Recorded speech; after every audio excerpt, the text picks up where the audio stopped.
It's beautiful. Hey guys, and welcome back to a brand new video. In today's review we're going to be taking a look at Sea of Solitude, developed by Jomei Games and published by EA. Quick little thanks to them for the early review copy and making this video possible. Now, Sea of Solitude is one of these games that we see a bit more and more of these days, kind of like Journey or games like Vane, that are kind of more focused on being a work of art or an experience more than an actual video game. Now this one does have a bit more gameplay mechanics than those other games that we mentioned, but like I said, keep in mind that before buying a game like this you should know what you're going to buy, because if you're going to buy a game for its gameplay mechanics then you probably should stay away from these type of games. But if you're anything like me and does really enjoy a nice relaxing game, or a game that is more of an experience or an internal journey, kind of games like this, then I would definitely stick around. Now, if I do have the Platinum Trophy, I always mention it, so I do have the Platinum Trophy. It's actually quite an easy Platinum Trophy, so I have 100%ed this game, got everything possible and done everything possible, and pretty much seen everything possible, so I, like to think that that goes a long way when making a review. Now, Sea of Solitude will take you on a journey through Kay, which is our protagonist, kind of trip through depression and solitude. Now, this is actually strongly based on Cornelia, which is the actual CEO, writer, and art director of Jomei Games. So this is kind of based on what she has been through in life.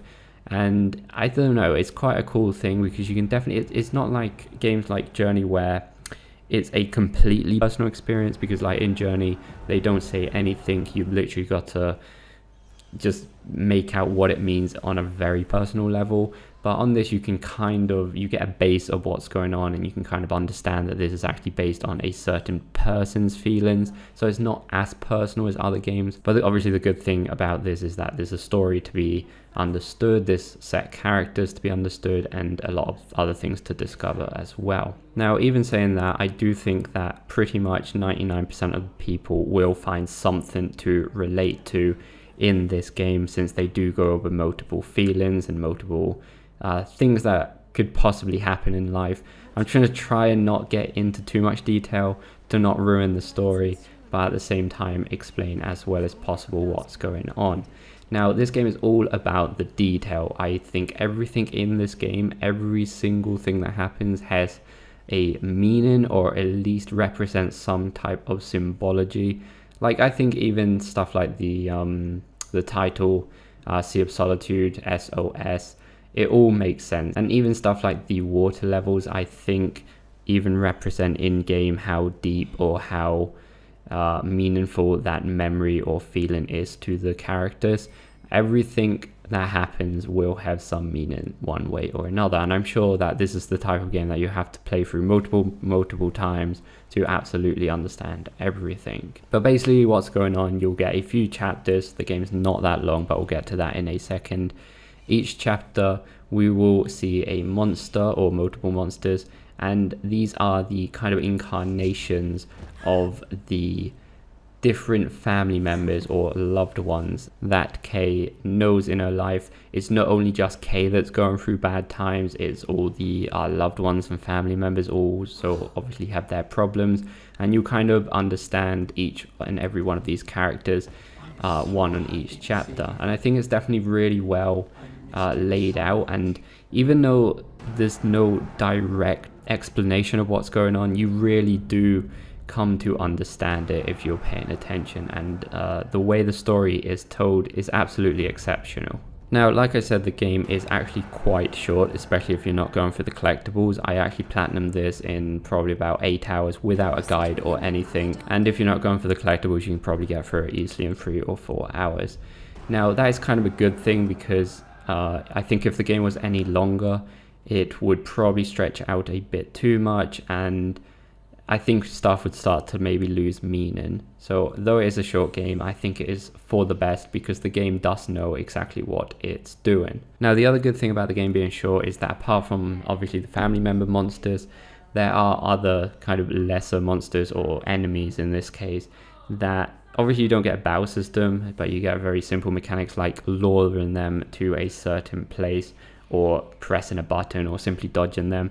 And to be honest, this gets boring really, really fast. It doesn't have any depth to it, and or you kind of just don't want these parts to be really in the game, and you just want them over and done with. So I think if the game was any longer, that would be a lot more noticeable as well. Now really that's the only downside of the game I've got.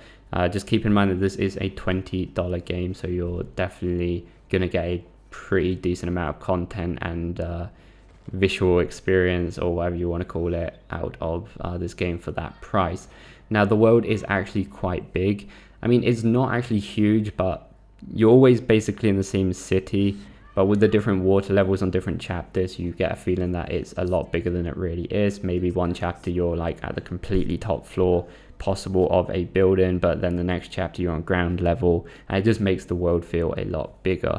You don't have to worry about getting lost, since you can just press a button and a flare will take you to your next objective. And then if you are a completionist and you want to do all the collectibles and stuff like that, then you're gonna experience the world a lot more, since you won't be flying through it. Now like we said, this is kind of on a more of an arty side type game, so stuff like soundtrack and colorful graphics are definitely one of the strong points, and they have definitely nailed it here.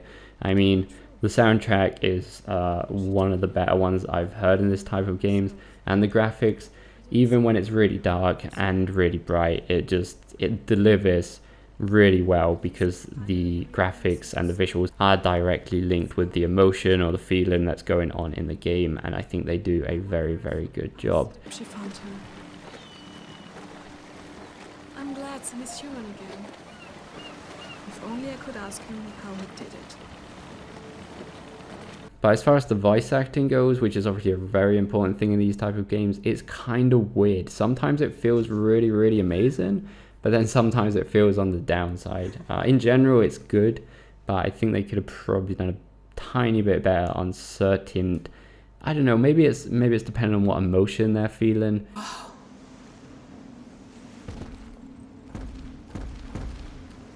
I'm so happy to see you. I missed you so much. Maybe that's when it goes down on certain emotions, I don't know, but I think they could have done a bit better on the voice acting side of things. But it's not something that's going to destroy the experience or anything like that. Maybe most people won't even notice it. And then we finally come to the technical issues. Now, out of the time I played to get the Platinum Trophy, which like I said was probably 7 or 8 hours or so, I only came through very small things. One of them was when I was looking for collectibles. There wasn't really a limit to one of the parts of the map, and I just kind of got so far away that I ended going through buildings and kind of floating about. They just kind of may have forgot to put a barrier there or an invisible wall, or just didn't expect people to go so far out to look for things. Nothing huge, most people probably won't even notice it or even find it. And there was another thing where it kind of felt like sometimes you climb up things that you wasn't supposed to climb up, and then sometimes you may or may not have got stuck up there. But like I said, it's more exploration and stuff like that. And if you go to the extreme, like if you're playing the game normally, you probably won't even come through these things. But apart from that, I really didn't experience any other technical issues. The game runs fine, no FPS drops even on a normal PS4, so definitely no complaints there. So really that's all I've got for this review, guys. From me, it's going to be a 7.5 out of 10. Definitely a pickup if you are more into the arty style, really heavy story driven games. And like I said, maybe if you're going through a hard time in life, this will comfort you. Now I can't really say much about that since I'm luckily not. But if you are, maybe this game will comfort you a bit as well. So definitely keep that in mind. And obviously know what you're spending your money on. It's not a heavy gameplay mechanic based game. It's more of an experience through depression, and it's definitely kind of eye-opening as well. I think it's really cool, and this game really stuck with me. So yeah, guys, thanks ever so much for watching. Hopefully this review was helpful. If it was, please go like and subscribe, and we'll see you next time, guys. What if I'm really not okay? Then let me help you. What if You can't help me. Kay, listen to me. I need to figure this out on my own. I can't do that if you're in my life. You need to let me go.